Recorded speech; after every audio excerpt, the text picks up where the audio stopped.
What is up, guys? Welcome back to another UFC prediction video. And in today's video, I'm going to be giving my prediction and breakdown for this weekend's Fight Night main event, Jared Cannonier versus Caio Borralho. So this is a really interesting fight in the middleweight division. I'm looking forward to it. I think it's actually going to be a pretty entertaining fight because both of these guys do go in there and, tend to have pretty entertaining matches. So I'm looking forward to this one. Jared Cannonier, of course, last time out, TKO lost to Nasruddin and Mavov. I was there live for that event, actually, and very good event, very good main event as well between those two. I picked a Mavov to get it done, but Jared Cannonier showed a good version of himself, even though he had been off for a long time, coming off of an injury after his win over Marvin Vettori. He's looking to turn around here very quickly and get himself back in the win column. Caio Borralho, fights out of the Fighting Nerds gym. All those motherfuckers fighting out of that gym just seem to be absolute prodigies. I mean, you got Rufi, you got Carlos Prates, you got Jean Silva, Caio Borralho. All of these guys are undefeated in the UFC, and they are doing very, very well right now. Very elite gym, turning out some really good talent. Caio Borralho, he's had a lot of fights in the UFC. Not a lot, but, he's had more than the other guys from that gym so far. I believe he's had 5. And, pretty decent wins from him. We got, Armin Petrosian, Muradov, Mikhail Olasejczak, Abu Magomedov, who, even though he showed a really bad version of himself against Sean Strickland, I feel like Abu, he's actually a pretty good win. And, of course, last time out, destroyed Paul Craig and knocked him the fuck out in the second round. When you look at this fight, on the feet, I would have to lean towards Jared Cannonier. But one thing that I have just always noticed with Jared Cannonier is that he gets rocked a lot and he doesn't react well to taking these strikes. I mean, it's almost to the point where if you hit him clean, like right behind the ear, he's going to get hurt. And that's what Mavov did to him. Derek Brunson dropped him in their fight back in the day. And, that's just not a good look for me, especially trying to break down this matchup, because in the Derek Brunson fight, he won that match. He won by TKO, but in that first round, he was kind of getting messed up a little bit, with the takedowns, and of course Derek Brunson dropped him. And Derek Brunson, he doesn't really drop that many people. He doesn't really have great power in his hands. So I think Jared Cannonier's chin is, I don't know, it's suspect for sure, because he's able to somehow survive against, Robert Whittaker head kicking him across the cage and, stumbling into the fence. Somehow manages to survive that, but, he just goes down way too easily. Nasruddin and Mavov hit him with that counter right hand in their fight, and, it didn't even seem like that hard of a shot. I mean, it landed clean, don't get me wrong, and Nasruddin and Mavov does have very good pull counters. I actually called the exact shot that he would get him with if he were to get a TKO. So I'm pretty proud of that, but, wasn't a super hard punch. And Jared Cannonier, like he always does, he keeps his hands up, but he just ends up stumbling around. And, it looks like he's doing the stanky leg almost. Unfortunate for Jared Cannonier. I like him as a fighter, but, the durability is definitely a concern.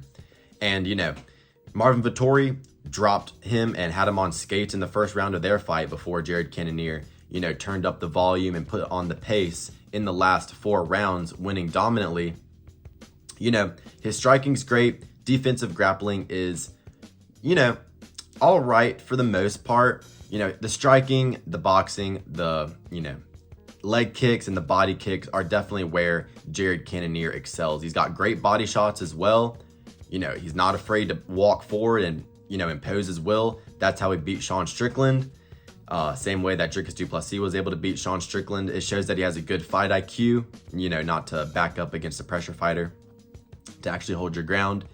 Jared Cannonier, he's a smart fighter, been in the UFC for a long time, but, Caio Borralho, all of the momentum is in his favor, coming off of a knockout win as opposed to a knockout loss. And, there's a reason that he is a 2-1 favorite here. The only way that I feel like Jared Cannonier will be able to really pull away with this match is if it goes into the 3rd, 4th, and 5th round. We don't really know if Caio Borralho is going to be able to, keep up that type of pace with a top 10, top 5 guy. 4 or 5 rounds, we haven't seen him do that yet. But, you know, the grappling edge is definitely going to be on Caio Borralho's side. You know, he's not really a traditional, you know, wrestler who's just going to shoot and take you down, but he will get you against the fence. He will work his way to the back, get the hooks in, you know, staying safe while doing it. I wouldn't be surprised if he gets a submission here over Jared Cannonier, because Cannonier, you know, tends to give up his neck when he, you know, goes to break the hands.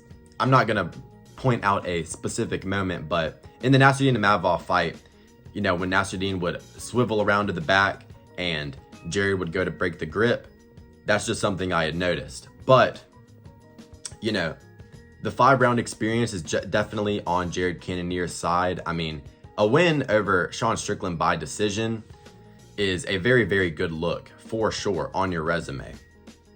You know, a lot of people thought that that was a robbery and Sean Strickland should have won that fight. It's not the case. Same circumstance with the Dricus du Plessis fight. Jared Cannonier and Dricus du Plessis both took 3 rounds off of Sean Strickland and looked really good. Great body shots, like I said, leg kicks, accurate punches. But, you know, Caio Borralho, unlike Sean Strickland, you know, he actually has some pop in his hands. He's not really a KO artist, but, you know, younger fighter. I'm going to go as far to say that he's going to be in physically better condition going into this fight. Jared Cannonier, of course, was coming off of that knee injury before he fought Mavov in Louisville. You know, he's turning around quick. He obviously wants to get back on the horse, back on the win column to be able to, you know, get his way back up to a title shot. But I'm going to keep it real. He's never getting another title shot in his life. And I feel like he's rushing it here. I think that the UFC knows that this is a good spot for Caio Borralho to be able to get a, you know, top 10, top 5 name on his resume to be able to skyrocket him up the middleweight rankings. So, you know, Sean Shelby, Hunter Campbell, Dana, they knew what they were doing when they put this matchup on. I'm sure that Jared asked for it, but I feel like he knows that if he just didn't get a super quick turnaround, that he's basically never going to be able to get another title shot or a good, you know, top 5 matchup that would help his career. You know, Jared Cannonier, he's almost 41 years of age. And of course, you know, he's got the killer gorilla dark skin genes to where, you know, he doesn't age like most normal people. He's still able to stay very athletic and everything like that. And of course, after USADA left the UFC, you know, there is a statistic somewhere that I saw that the fighters that are older, over the age of 30, 35 in specific, have been winning at a much higher clip ever since USADA left. But, you know, that didn't help him against a Mavov who, you know, is a little bit more frail and not as good of a grappler as Caio Borralho. Much better striker, in my opinion, than Caio. But, you know, I feel like Caio Borralho has power in his hands to be able to hurt Jared Cannonier. You know, he might be losing a round, you know, just getting outstruck, but I could see him dropping Jared Cannonier, getting in mount or taking the back and just winning the round that way. You know, 16-1, all the momentum's on his side, like I have said. 17-7, Jared Cannonier. Caio Borralho, when he was fighting Paul Craig, he was getting kicked to the body a lot, and he was trying to counter the kicks with, you know, overhands, but he wasn't really timing it great. Eventually, he was able to find it on Paul Craig because Paul Craig just can't strike to save his life. Jared Cannonier, I feel like, will definitely have some success here with kicks to the body, but he's not as tall and rangy as Paul Craig, so I feel like it's going to be a little bit harder for him to get those kicks to the body off, but I do feel like he will have success with them. You know, the way I see this fight going is I think that Jared Cannonier is going to come out with a vengeance. He's going to come out, you know, focused and absolutely dialed. I think he comes in there, wins the first round just based off of, you know, pushing Caio Borralho back, landing to the body, good leg and body kicks, boxing combinations upstairs to the head as well. And Jared Cannonier, good in the clinch, good at just pushing people against the cage and kind of stalling it there. I think he'll win the first round, but I think that Caio Borralho, you know, he's been training with Carlos Prates. He's been training with Rufi, you know, at the Fighting Nerds gym. He's been training with very, very good strikers. So I don't think he's going to get knocked out here. And I feel like it's only going to be a matter of time before Caio is able to land something hard on Jared Cannonier and hurt him. I think that in the second round, he's going to, get his distance a little bit better, similarly to how he did in the Paul Craig fight. Land a few good shots, maybe an overhand or a hook, wobble Jared Cannonier, and I feel like Jared Cannonier will go down because, like I said, he always keeps his hands up and kind of just falls off to one side or the other. And I feel like he'll, do the stanky leg. Caio Borralho will, initiate a grappling exchange, either take the back or get in mount. And I could see him getting a ground and pound TKO here in the second round. Just kind of clubbing Jared Cannonier with a hard right hand. Jared falls. Caio Borralho kind of gets Jared Cannonier in the Anthony Smith against the cage position with the far side wrist control. Not really landing, bludgeoning blows that would absolutely, put someone out cold. But I think that he's going to be landing a lot of unanswered shots. Tenacity. I see tenacity from Caio Borralho. He wants it. And, he knows that he can get to the top of this middleweight division. I feel like middleweight isn't very stacked. I think there's a lot of entertaining fighters here in the middleweight division, but, I think that he knows that this is his opportunity to step up and better his career and really skyrocket himself up the rankings, like I said. So I'm going to pick Caio Borralho to win this fight via second round ground and pound TKO. Jared Cannonier gets the first round. Caio Borralho lands a big hook, big overhand, drops him, is able to get into an advantageous grappling position, Anthony Smith, Roman Dolidze type position, and just hammer away a bunch of, rabbit punches, and ref steps in and stops it because Jared Cannonier is in advancing position.